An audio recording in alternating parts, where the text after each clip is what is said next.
Hello everybody and welcome back to another one of my reviews. Today we'll be talking about these fins from YC Fish. Yes, that really is their brand name. It says so right here on the fin. It actually stands for the Zhuangcheng Diving and Swimming Production Company Limited from Taipei, Taiwan. This company produces all sorts of diving related gear, accessories and so on, aimed at the lower end of the market.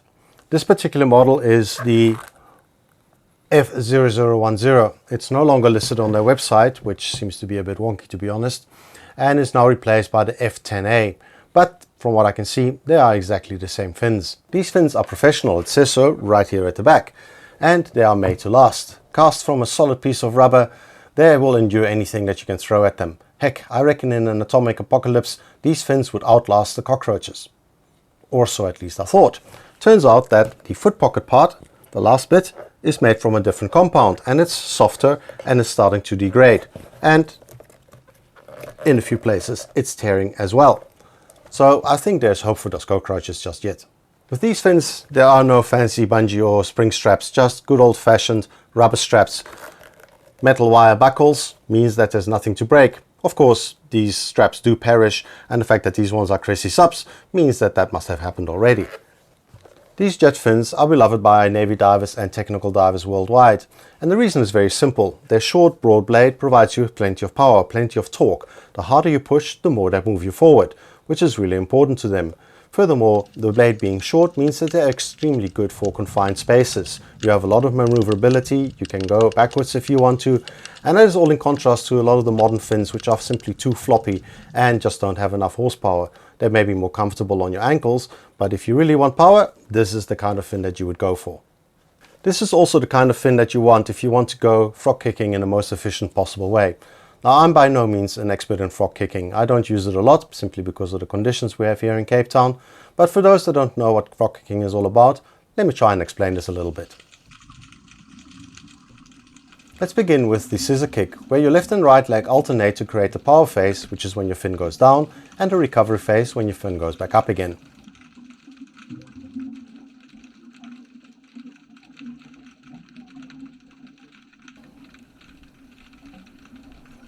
This contrasts with the frog kick, where both of your legs are used at the same time, and there are three distinct phases. The power phase, where you push the water behind you.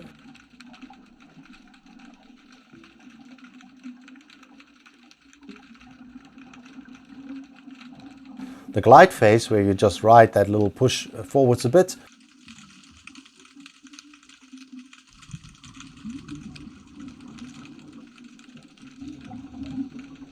And then the recovery phase, where you get ready for the next stroke. If you keep your legs up during a frog kick, it also prevents you from stirring up sand at the bottom. And this is important to cave divers, where silting out a cave is a real big danger. Technical divers also like the frog kick more than the scissor kick, for the simple reason that they're often very bulky. They have multiple stage tanks or a fridge-sized rebreather on their back, so by using both legs it means that they can push a lot of water backwards and therefore move forwards. Something that becomes a lot harder when you use a scissor kick, because only one leg is doing the work at any one time. If you look at the following clip, you can see that the cadence of a frog kick is a lot slower than that of a scissor kick. From what I can see, it's about 2 strokes with both legs on the scissor kick for every 1 stroke using the frog kick. Because of the 3 phases in the frog kick, it means that you speed up in the power phase, and then as you glide and recover, you slow down again. So it's a bit of a sinusoidal rhythm. With a scissor kick, this is not the case, because each leg is continuously providing power. That difference in cadence can really work against you in certain circumstances. For example, if you are doing a frog kick and you are in an environment where there's a strong surge, it could be that as you are in your glide and recovery phase, that the surge pushes against you, bringing you to a halt or even pushing you backwards. There's simply not an easy way to speed up a frog kick. It's actually quite a difficult thing to do. Whereas if you had a scissor kick, you could just push harder and push faster because both legs are in constant motion, and that would allow you to push through that surge. So as you can see, both styles of kicking have got advantages and disadvantages, and in my opinion, neither of them is superior to the other one. If anybody tells you that you're just a beginner using a scissor kick and that real divers use a frog kick, ignore that person. Because at the end of the day, a kick is just a tool of getting you from A to B, and you use the one that is most suitable for the circumstances that you are dealing with, the type of equipment that you have, and environmental conditions, whether you have surge or current or something like that. And most importantly, use the kick that you are comfortable with, the one that allows you to get better from A to B. So coming back to the YC Fish fins, how do they compare with my other jet fin style fins, the Cressi Origins?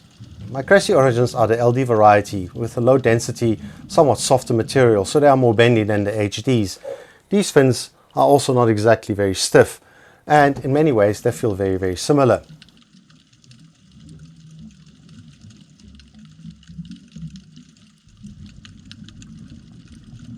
Even though they're bendy, both fins provide plenty of torque. You can push really hard with them and still move forwards. They also have short blades, which means that they are very maneuverable, and especially in confined spaces it's easy to turn around, the helicopter type of turns and that sort of stuff, as well as swimming backwards. It's obviously very easy to do a frog kick with either of these two fins.